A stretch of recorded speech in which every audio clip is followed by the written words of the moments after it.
Hello everyone, today I will be discussing the question, why according to Valery is Europe's modern condition in crisis? This will be a twofold approach where I will first define what is meant by crisis, or what Valery quotes as intellectual crisis. And the second part would be what is fueling this crisis. And then after discussing the two, I will reach a conclusion to conclude my answer to this question. So let's first define the crisis. The crisis traces itself to when knowledge became a commodity. So Valery traces this problem back to Greece, where he considers the Mediterranean area and Greece as the center of Europe. For Valery, this space represented Europe's superiority of men, or the superior quality of men in Europe, which gave Europe its advantage as compared to other Asian civilizations. And this advantage, or this quality, this superior quality of men in this section of Europe is fueled by a driving thirst, an ardent and disinterested curiosity, a happy mixture of imagination and rigorous logic, a certain unpessimistic skepticism, and an unresigned mysticism. So all of these characterizes, all of these fuels Europe's superior quality of men, which gave Europe its advantage and hence led Europe to become the vanguard of history. But then later on, all of this shifted when knowledge from becoming a consumer value changed into a exchange value. And thus this utility of knowledge made knowledge a commodity, which is no longer desired by the distinguished few, but by everybody. And how did that become? Well, knowledge became more manageable. It became more manageable and in various consumable forms, and it was distributed numerously, and it became an article of commerce that could be imitated and produced almost everywhere. So therefore, the inequality that existed between Europe and other regions of the world shifted against Europe's advantage, and we see a gradual disappearance of Europe's predominance in the world. The quality of Europe thus was dispersed and diffused into a ever more heterogeneous world. And this was all facilitated by the exploitation of the globe, and most importantly, the general spread of technology. Valery also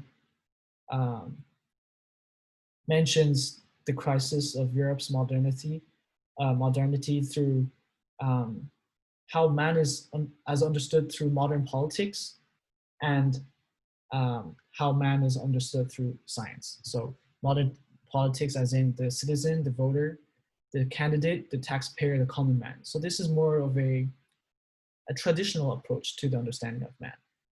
But then we see through technology, through the advent of technology, we see man is understood through contemporary biology, psychology, and even psychiatry. And because of this, this abyss between the two understandings, we are faced with confusion in the social system, where everything that we've inherited, the materials and the myths that we've inherited from our ancestors, and the conditions that we live in, that were intellectual in origin,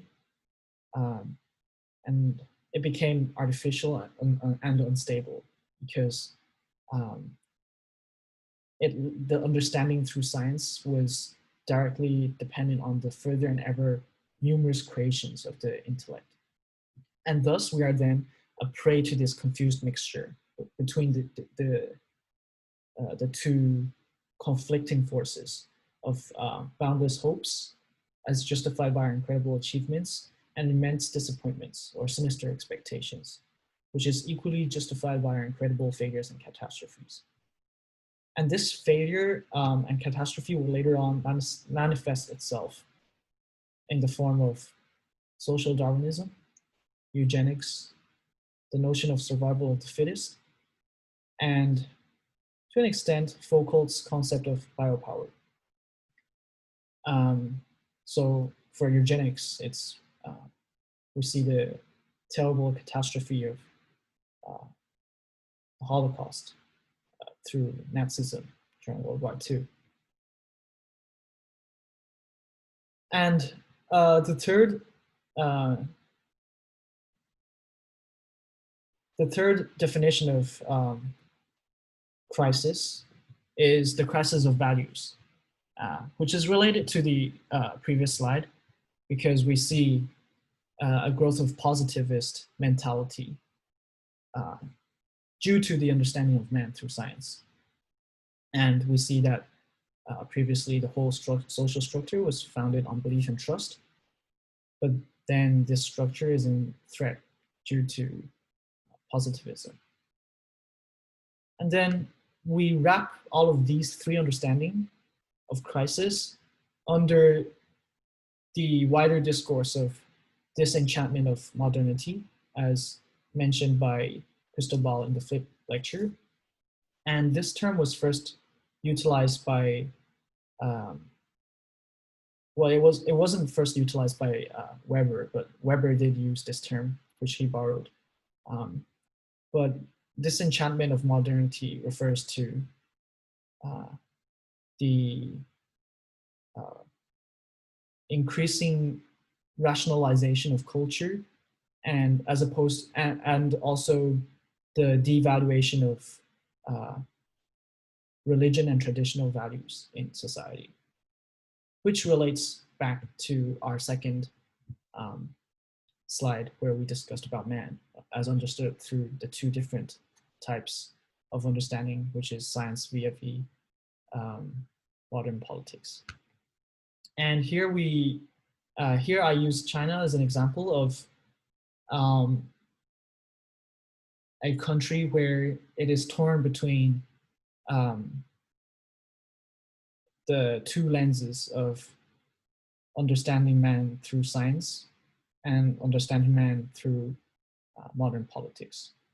Although China falls outside of Europe, but I believe that China, it's quite a prime example of this discourse. So there's a book that I recommend, which is called "We Have Been Harmonized: Life in China's Surveillance State" by Kai Strittmatter. And basically in this book, it describes China as a sort of surveillance state where CCTV cameras and social credit system, all of these are the various tools that the government developed in order to organize its population.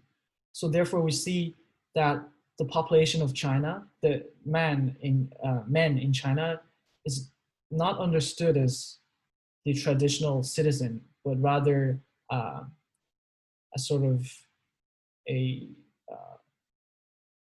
subject that is prone to mass organization, to the various ways of how the state could organize its population through various forms. So we can trace this back to the Cultural Revolution, in from 1996 to 1976, where man, as understood through modern politics or even mysticism, uh, is was wiped out. We see a decline in traditional Chinese values. For example, we see a decline in Confucius ideologies right now, and China is also currently the largest atheist country in the world. And the notion of man as understood through science, for example, biopower, um, we see, for example, one-child policy, where the state are able to control how many children the population could, each family could have, on top of the China as a surveillance state. So I think China is really the most, I would say, classic example of modern times, of the conflict between the two different understandings of man um, through its history of cultural evolution, and also how it's becoming as of today through the advent of technology, and how the state utilizes this technology to organize its society. And now we move into the second section of what is fueling this crisis. Well, we see that the role of technology plays a very important part in answering why Europe's modernity is in crisis, condition of modernity is in crisis. Valery uses three concepts: blunted senses, futility, and chores, to explain why there is this crisis, which is fueled by technology. So blunted senses refers to how, through the invention of machines and symbols, we are relieved from the patient and difficult labor of the mind. And these machines, they undermine and do away with the effort of thinking. And it makes our mental effort much more easier. And also, the conditions of modern life, it inevitably makes all individuals alike, and also leads to our decline towards what he quotes, the lowest type. Futility is quite self-explanatory. So for Valery, futility refers to the creation of, for example, the yo-yo, the radio, the cinema, all of these amusements that draws our attention to them, but are quite meaningless in our understanding of things. And the third concept is chores.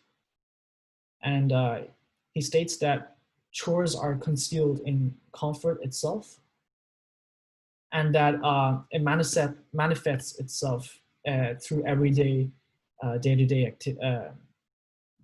activities and forms.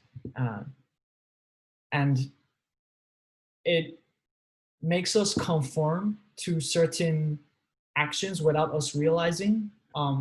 So he uses the example of when the telephone rings, we hurry to it. When the clock strikes, an appointment calls us. And how work schedules, timetables, and growing demands, and even the standardization of spelling, which used not to exist, all of these affects our mind. All of these commands us, puts pressures on us, and prescribes us what to do automatically. And here I have a quote from Heidegger in his book, The Question Concerning Technology, where he also um, uh, talks about um, how we have to be aware of the essence of technology in our society and the dangers that they may pose to us. So he states that as soon as what is concealed no longer concerns man, even as object, but does so rather exclusively as standing reserve, and man in the midst of objectlessness is nothing but the order of the standing reserve, then he comes to the very brink of a precipitous fall. That is, he comes to the point where he himself will have to be taken as standing reserve.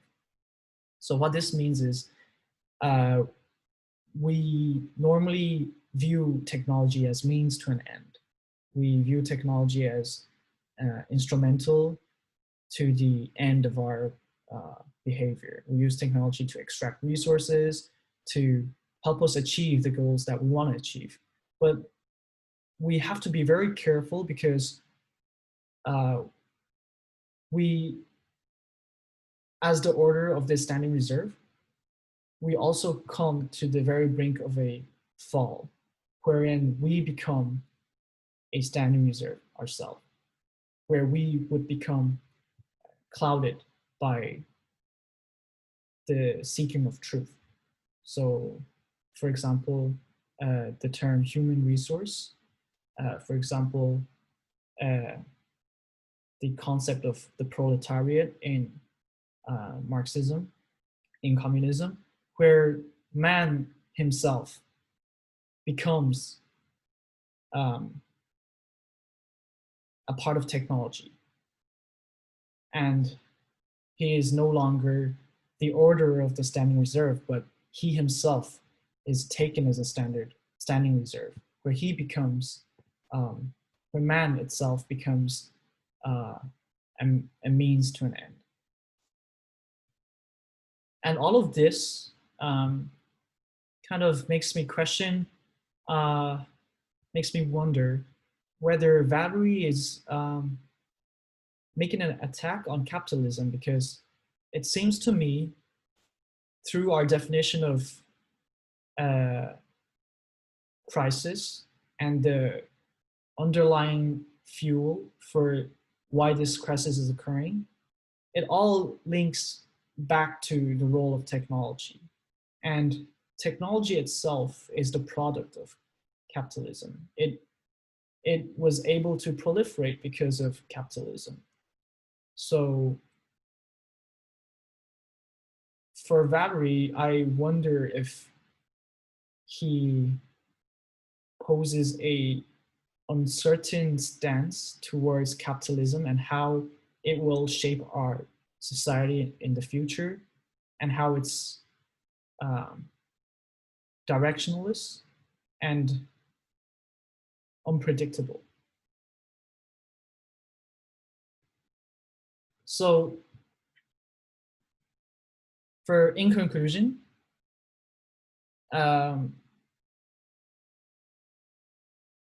to answer the question why, according to Valery, is the modern is the condition of is Europe's condition of modernity in crisis, I would argue that it's in crisis because of, well, during the time of his writing, um, there was a looming uncertainty of science and how science would shape our society in the future.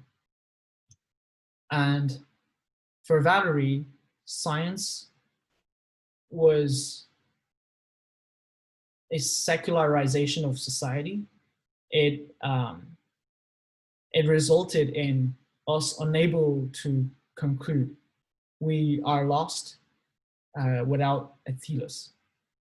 We we are increasingly in disbelief of Kant, Hegel, and Marx in their telos of nature, telos of spirit, and telos of the democratic state. Here we have the quote, "We have lost the leisure to ripen. We no longer find that other virtues of our predecessors in the creation of beauty, the aim to endure." And all of this is attributed to our understanding of man as science, towards um, the shift of the balance between the two understandings. So we tilt more towards understanding man of science during the writing of Valery when he wrote this book. And I think I should conclude with some optimism. We see recently there has been discourses on the significance of the Anthropocene. So Anthropocene is wherein Earth's geologic time period is being acknowledged as being human influenced based on the overwhelming global evidence that various indicators such as atmospheric, geologic, hydraulic, biospheric, and other Earth system processes are altered by humans. So the Anthropocene is essentially the naming of a epoch under our name. So in the book, The God Species, Saving the Planet in the Age of Humans by Mark Linas, he quotes, "With the primacy of science, there seems to be less and less room for the divine. God's power is now increasingly being exercised by us. We are the creators of life, but we are also its destroyers." So I guess after Valery's time, after he wrote his book in the 21st century, in the epoch that we live today in 2020, I hope the discourse of the Anthropocene will be of more significance because it will reposition man as the center of the universe. So the directionless, the loss of direction of man within the context of Valery, and also the knocking off of man from his pedestal from Copernicus and Charles Darwin. I hope that the catastrophes and the blows of man, of us,